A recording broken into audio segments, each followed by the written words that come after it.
Nous sommes à l'aube du mois de juillet, mois de la célébration de la prise de Bastille.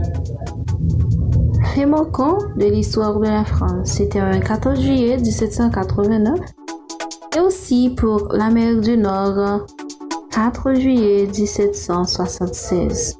Bonjour tout le monde, bonjour succès, ici Adassa. Il est évident de croire que, quelle que soit la sphère dans laquelle on évolue, il est incontestable de trouver des différents issus de genres de traits de personnalité parfois semblables, parfois dissemblables. Point dont je suis sommé d'expliquer. Gestion de personnalité dans l'environnement de travail pour ne pas traîner de problèmes et dramatiser au profit de l'organisation. Rappelons donc cette affirmation de penseur. Le but de la vie, c'est l'action. En effet, je n'en disconviens pas. Il faut bouger, il faut agir. Dans chaque communauté, on rencontre différentes personnalités qui sont incompatibles, soit en émergence d'opinion, en émission de valeurs et aptitudes professionnelles, en bavardage qui génère ainsi la frustration, le désappointement, la mésentente ou le désaccord entre collaborateurs. Sur ces autres faits, il faut savoir s'accommoder au style de personnalité au bénéfice de l'organisation. Maximiser les points forts chez chaque employé pour enfin optimiser l'environnement de travail. Pour s'adapter au style de personnalité, il faut préalablement, et ceci de manière équitable, révéler ou découvrir les styles de personnalité. Cela sous-entend accoucher les talents ou aptitudes qui font la force de chaque collaborateur comme chance de réussir. Nous avons tantôt mentionné que chaque type de personnalité possède certaines forces et faiblesses auxquelles on doit tirer parti des forces et atténuer les faiblesses pour être plus productif sur le marché. Or, chaque entreprise a son credo. La concurrence pour plus de productivité. Indubitablement, on ne réussit pas sans les employés. En fait, dans une entreprise, on peut rencontrer 4 types de tempéraments. Les employés flegmatiques, les personnes mélancoliques, les sanguins et les colériques.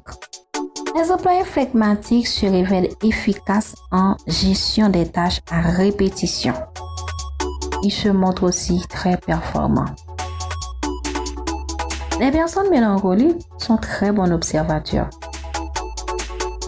et ils ont une vue d'ensemble sur les projets. Les sanguins savent prendre des risques. Ils s'évertuent dans la quête des bonnes idées. Ils sont spontanés et créatifs. Les colériques sont de bons chercheurs de pouvoir. Ils aiment se surpasser jusqu'à atteindre leur objectif et ils sont compétitifs à l'excès. Ce sont là les points forts qu'il faut maximiser chez chaque collaborateur. Effleurons maintenant quelques idées essentielles visant à créer une atmosphère pacifique dans l'environnement de l'organisation. La grande question, c'est comment optimiser l'environnement de travail. Un climat toxique fait de conflits, de mauvaises relations avec la hiérarchie peut nuire à la productivité.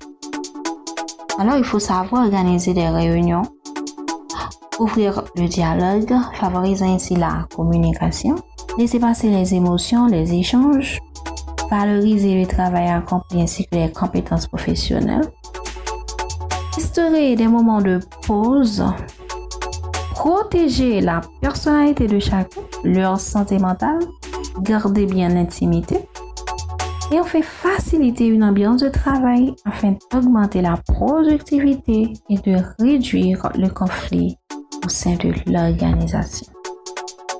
2/3 des salariés sont confrontés à des conflits au travail. Ils passent en moyenne 3 heures par semaine, soit 20 jours par an de véritables confrontations de petites tensions.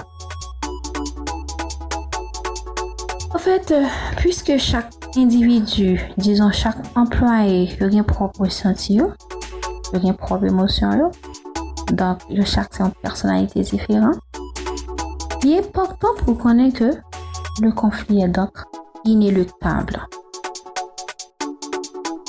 Du coup, il est capital de savoir créer la paix vers une tension de conflit pour assurer la productivité de l'entreprise sur le marché de la compagnie.